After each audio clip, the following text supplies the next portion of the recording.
Haven't reread it since the first time because, you know, Matt, Pat, and Preg give birth to Springtrap and all that.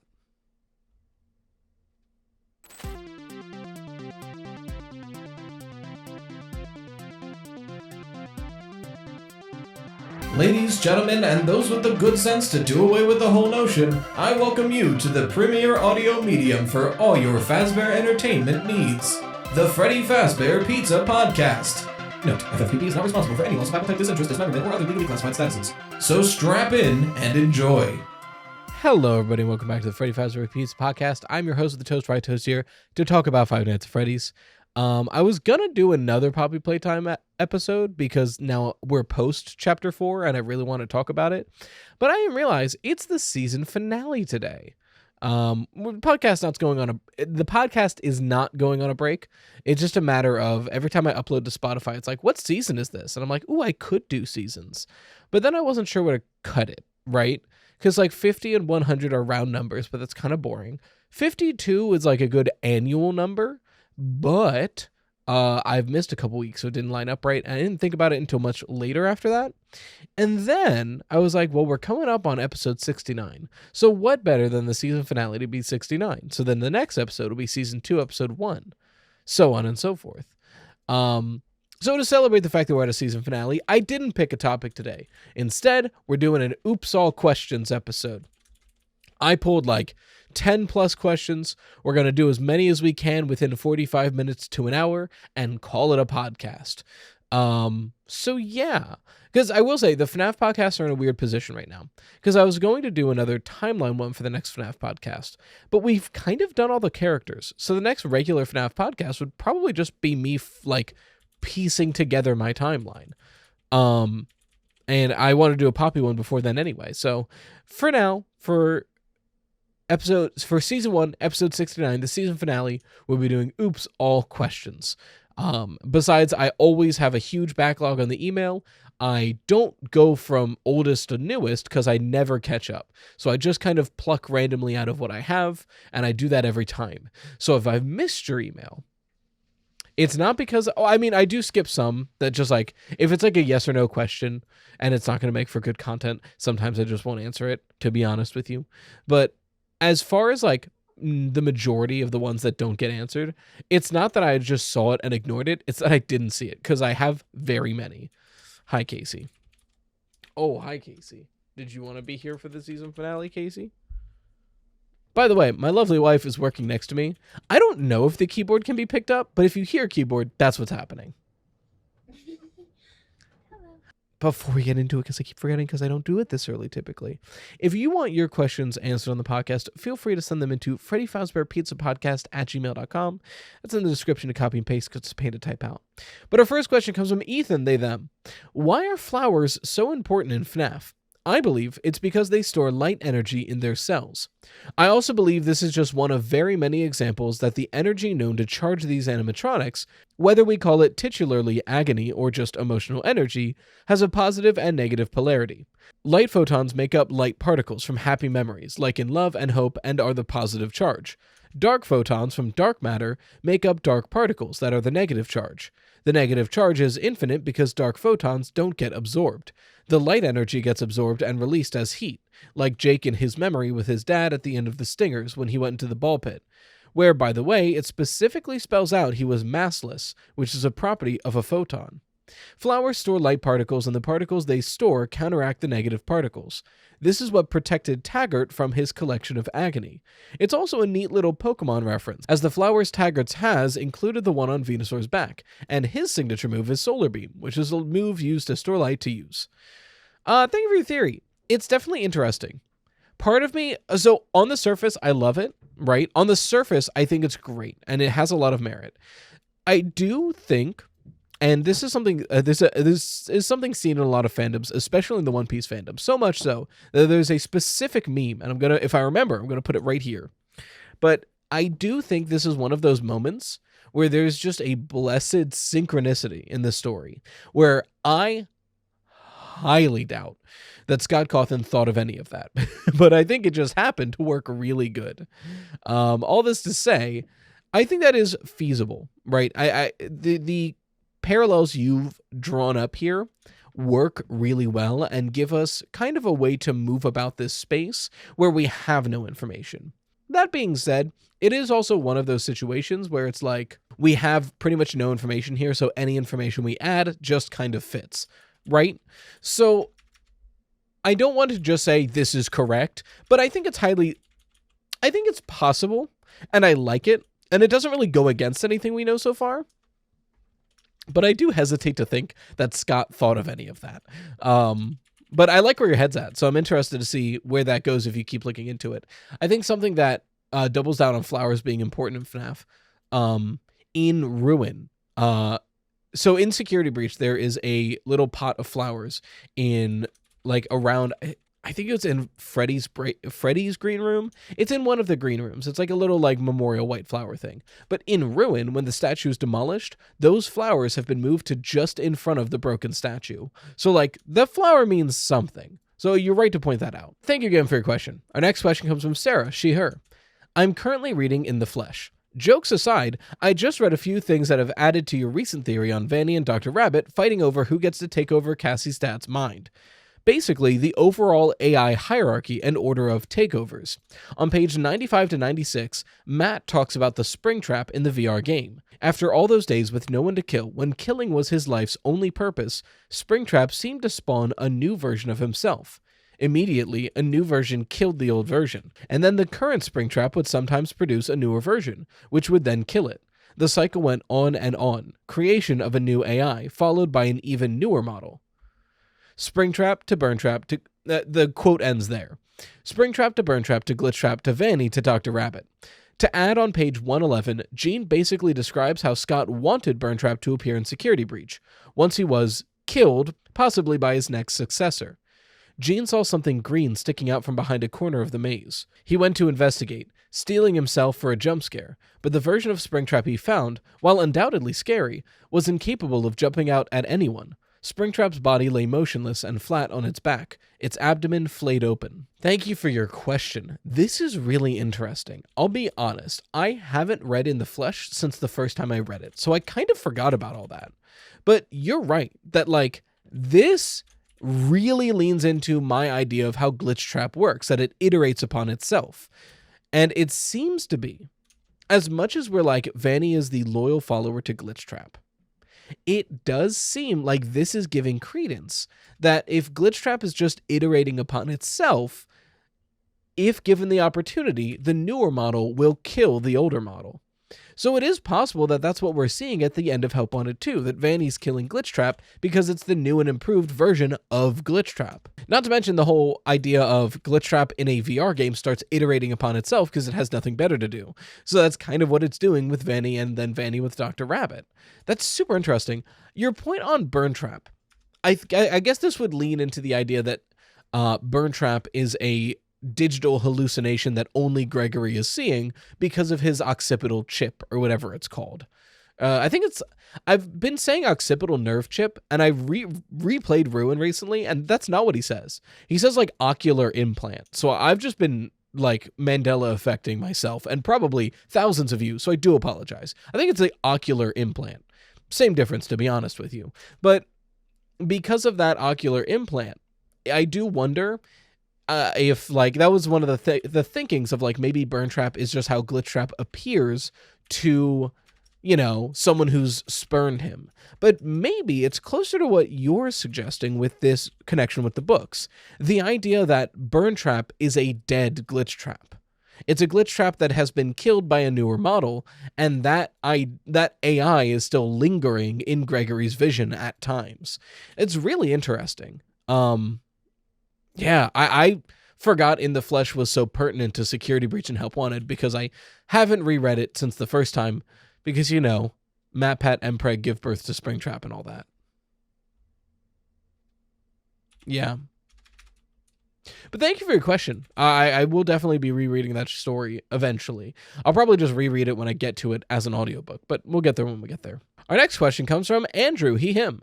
Hey Rye, what do you think about Poppy's monologue in the end of Chapter 2? When we got on the train, she starts to talk like Baby from Sister Location Night 4, a bit mocking. After the latest chapter, we clearly know that there is something she hides. Clearly something not good. But even after everything we've seen, it seems that she was misguided by the prototype. So again, it seems like they've rewritten her character, because it might seem that she was supposed to be a reveal villain, like the true villain. What do you think? Thank you for your question. I disagree with the idea that she's been rewritten. I think the story has been pretty set since the beginning, and they're just revealing it over time. That being said, I think you're right that Poppy is hiding something, but I don't think what she's hiding is villainy. My guess is that she worked with the prototype to usher in the hour of joy in the hopes that everyone could escape and all that, but it didn't end up working for some reason, right? And since then, the prototype's an evil bastard and trapped Poppy and all that, so now it's more of a matter of shame for Poppy. That's my guess. But the interesting thing here, right? Poppy knows a lot about the prototype and about the victims the prototype has in the labs, which seems to indicate Poppy was in the labs at some point. Doubling down with the idea the prototype is... doubling down on that idea is that the prototype was saying, come home, right? And that, like, you and me, it's always been about you and me. That's a truth that can't be burned away. So it seems that Poppy and the prototype are different in some way, but also we're likely spending time in the labs together. Now, as to what that means, is it possible that the prototype and Poppy were working together on these experiments at some point, but Poppy had a change of heart? It's possible. That could explain why she was kept in a case. But truthfully, I don't think we're going to know until Chapter 5. That being said, like I mentioned, I don't think this is like a moment of her being rewritten. I do think it's more so just her character has not been fully revealed to us. But thank you for your question. Our next one comes from EP Soldier, he, him. So while I'm not fully a supporter of the Elliot is the prototype theory, and yes, I did put these back to back for a reason, I do think it raises a particularly interesting motivation for the prototype. We know now that Poppy is his daughter. So I propose that the prototype is trying to make a vessel, but not for himself, for her. A few things struck me as odd about Chapter 4. I've got something special in mind. I prepared it just for you, and this one you'll never want to leave. The prototype to Poppy. And I forgot the exact quote, but the doctor mentions the note. This raises a few questions for me. Why does the doctor know about the note? And why does the prototype highlight the connection between it and Poppy? What if the reason the prototype put Poppy in that box initially was to keep her safe until her vessel was ready? That's why, despite his opportunities to kill us and her, he doesn't. Why else make that dramatic reveal if not to split us up and do his final planned prep? And then about the note. The doctor knowing about it implies the prototype knows about it too. I think the prototype sent it, but why direct us to his enemy, Poppy, if not to have us bring her down so he can use her as a... If not to have us bring her down so he can use us as her vessel. Thank you for your question, EP. I think that has a lot of merit. Like, I'd been trying to square away the weird relationship between Poppy and the prototype, and I couldn't really nail it down, right? Because I'm also not fully on board with Elliot Ludwig being the prototype. It's something that just doesn't have a lot of evidence for it. But the way the prototype talks to Poppy is definitely as a, like, bad character who is a father would talk to their daughter. The whole, like, stop pretending you're stronger than you are, you need to come home where you belong, we're the same. Like, that does read as, like, messed up father figure. So that made me think about it a bit more, but I couldn't square away the whole, like, what is actually going on. And I've always been on the train that the prototype wants to turn a toy back into a human. But I like your thinking. The idea that it's not for the prototype. The prototype wants to turn Poppy back into a human. After all, if the prototype truly is Elliot Ludwig, and all of these experiments started because his daughter died, it makes perfect sense that after all these years, he's still trying to turn his daughter back into a human. Her body was dying. He managed to give her a perfect undying body as a toy, but obviously you can't live as a toy, so that was just to buy time. Now that she's safe, he can work on making a human body transference. That makes perfect sense. I wouldn't doubt, like, of the explanations of what we'll see at the end of this series and like the true motivations, I think that makes the most sense. And it explains why it explains why the prototype as Elliot makes sense. It explains why he's like threatening Poppy and all that. It even explains why Poppy is so afraid of the prototype. The idea that like Poppy doesn't want that. Poppy wants all of this to burn. Poppy doesn't want to live on, let alone take the body of some poor orphan, or now us, which she likely doesn't even know that's the plan. Yeah, just in general, I think that's a really solid theory. It's one of those things I don't even have that much to add to it, because it would just be me agreeing with it. But yeah, I couldn't think of anything else, so thank you for your suggestion. I think you're right. Our next one comes from Jason Atwood, him. Do you think that odor, the reason we're fired in the first and second game, telling us about Mike being a walking corpse state, or do you think it's because of dead kids inside the animatronics? It's a bit strange because for a long time that was the detail that helped us to assume that we play as the same person in both games. But anyways, a lot of us assume that sister location happens after FNAF 1. What do you think about it? Thank you for your question, Jason. Yeah, it's an interesting point. It's one of those things that like, you can tell initially this was put in as a joke by Scott, and then way later on he was like, oh, maybe I can use this. Because I think the idea of just firing us for foul odor was funny.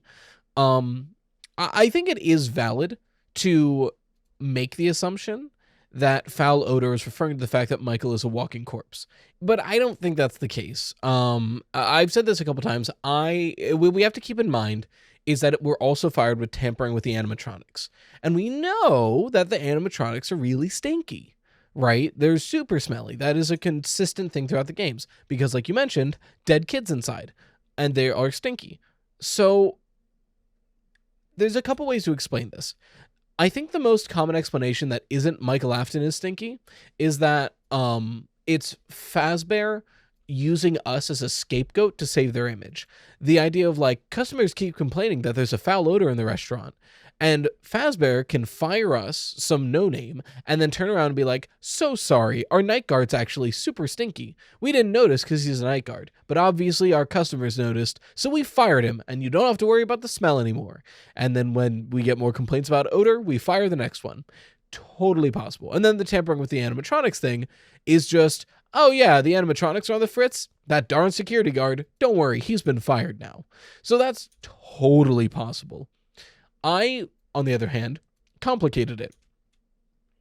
I think that in FNAF 1 and 2, Michael is working for William, whether willingly or not, right? I think William's been abusing him for years, and is like here's your one chance to make it up for me. And it's go and get like samples of these animatronics, try to take them apart, see what makes them tick. And it's Michael getting caught. So if Michael is tampering with the animatronics, he's going to get that foul odor on him. So then, 1, he gets caught tampering with animatronics, and 2, he smells like dead kids now. So like foul odor, tampering with animatronics. So that's when thinking of the reason for Michael Afton being fired twice for foul odor and tampering with the animatronics, that's my explanation for it. That being said, you also do bring up a good point that like, that's used as a way to assume the same player in FNAF 1 and FNAF 2, and that's not necessarily the case. And you're right, that isn't necessarily the case. However, I do think it's likely. I do think it makes a lot of sense that Michael Afton would be... I think it makes a lot of sense that, like, the fact that we get the exact same firing reasons is our hint that it's the same person. I don't think it's necessarily the case. Nothing in this game is necessarily the case. But I think we take any clues that we can get.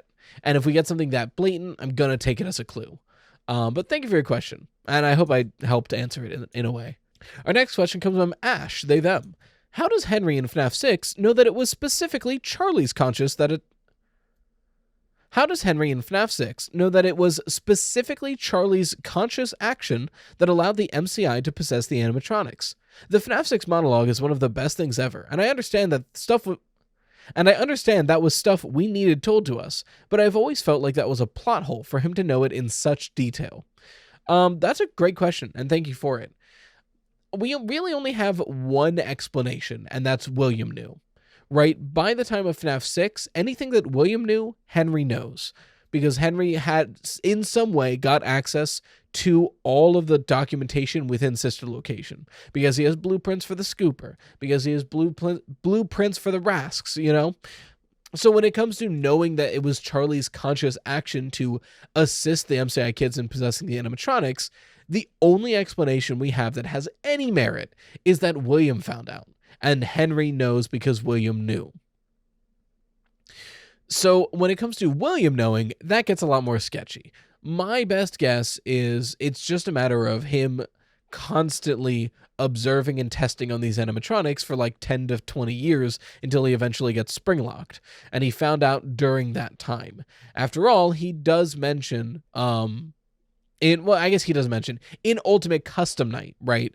The marionette is talking about how it's very aware and all that. And if Ultimate Custom Night is in part built out of William Afton's memories, then that is what he thinks the puppet is. It's this conscious thing that's more knowledgeable than the others. Which gives credence to the idea that in his studies, William figured that out. Or in FNAF 3, it seems like the marionette actually showed up. And if as Springtrap he sees the marionette, that's further fire to the flames that like, oh, this thing is sentient and is coming after me. But as far as like how did Henry himself know, like I mentioned, it comes down to anything Henry really knows about what's going on is likely from William's documentation, and how William knew is anybody's guess. The Williams knowledge swings wildly in any direction based on what we're talking about, games, books, you know what I mean?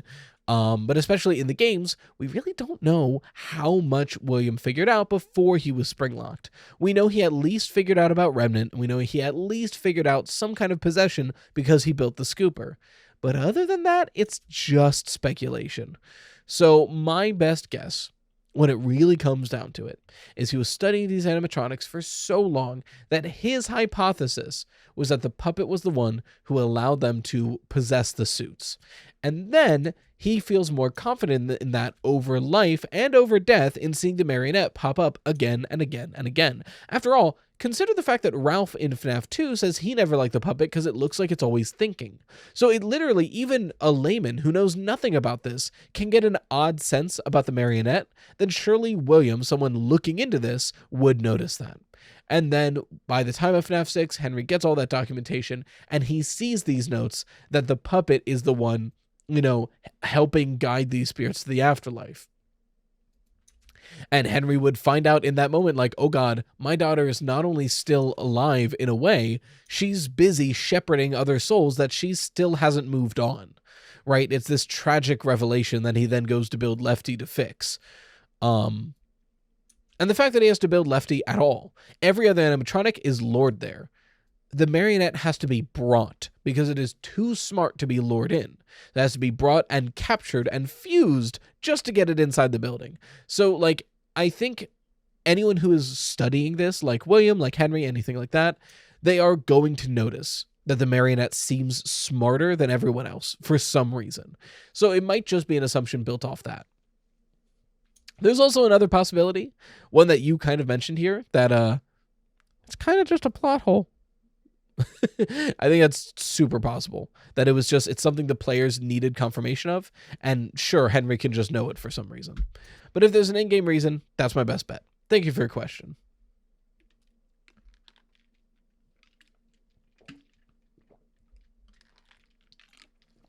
Not the hashtag sponsor on my season finale, but I've been taking breaks to drink Gamersupps. I didn't plan a sponsorship. I'm just actively drinking Gamersupps, code RIGHTOES for 10% off. And it gives me money, which is more important. My favorite tagline. Every time without fail. Look, I'm honest. It just, like I've said it before on the podcast, I wouldn't have been partnered with them for like, at this point, 7 months, 6 months? I don't really remember. I wouldn't have been partnered with them this long if I didn't actually enjoy the product. Genuinely, I do. Our next question comes from Crystal Lesby Straight. Great username, by the way. So sorry. She, they. Just watching your Gregory Just watching your Gregory full story video, and I'm thinking about the MOE mask. My only question was, why are there two different ones? What's the point of that? What if it's an age thing, where the Freddy mask is for child guests and the VANNI masks are for adults and or employees? What if the masks have different codes, because the difficulty to possess the mind of an adult versus a child would be different, so you would need that mask to work differently. This would also help explain the difference of the hallucination depth between Cassie and her father. Thank you for your question. I do think it's an age thing, but I don't think it's an age thing in the way you're proposing. My thinking is that the MOE is just an early version of the VANNI mask, right? Because the story VIP takes place a good while before Security Breach.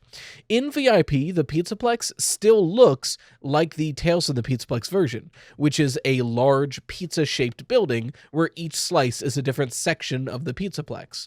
Whereas when we see it in Security Breach, it's a big box, because it got bigger. And that was always a point that that was always a point that, like, books deniers used of, like, oh, the Pizzaplex is shaped completely differently. It can't be the same Pizzaplex. Whereas VIP is kind of coming in to be like, here's your explanation. Where in VIP, it specifically mentions that the Pizzaplex is about to go under a massive renovation.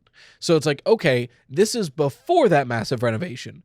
Granted, in Security Breach, it's still under renovation, but I think that's more of a matter of the fact that the building is always under renovation for some reason. But we know that the time between VIP and Security Breach is at least long enough to facilitate the majority of this renovation. And if you're taking a circular building and making it a big old square, that's a big renovation. So my thinking is that the MOE is just a much older version of the VANNI mask, because the VANNI mask we see in Help Wanted is wooden, and that's something very important to note. And again, that's also digital, whereas the VANNI mask we see in Security Breach and in Ruin and in Help Wanted 2 is this digital, like, circuit board filled thing. So my thinking is that the VANNI mask is designed originally in Help Wanted, the look of it. And then when Vanessa gets transferred to the Pizzaplex, they find the MOE system, and it's the perfect thing to turn into the ideal VANNI mask. So they take the MOE system and they begin tinkering on it until eventually they make a VANNI mask. So because again, in VIP, the MOE never attempts to take over our mind. That never happens, as far as I'm aware, in VIP. So I think it's the VANNI mask that we see is more of a second generation. They took the technology within the MOE and made it work as a VANNI mask, and then once they had that piece of technology, they started working on it so that Glitchtrap can eventually take over the mind of the wearer. That's my thought process for why there is an MOE and a VANNI. It's just the MOE is older, the VANNI is newer. Not to mention the MOE is a headset that you sit down and put on, where the VANNI mask can be worn and walked around with. That's my thoughts. To be crystal clear here,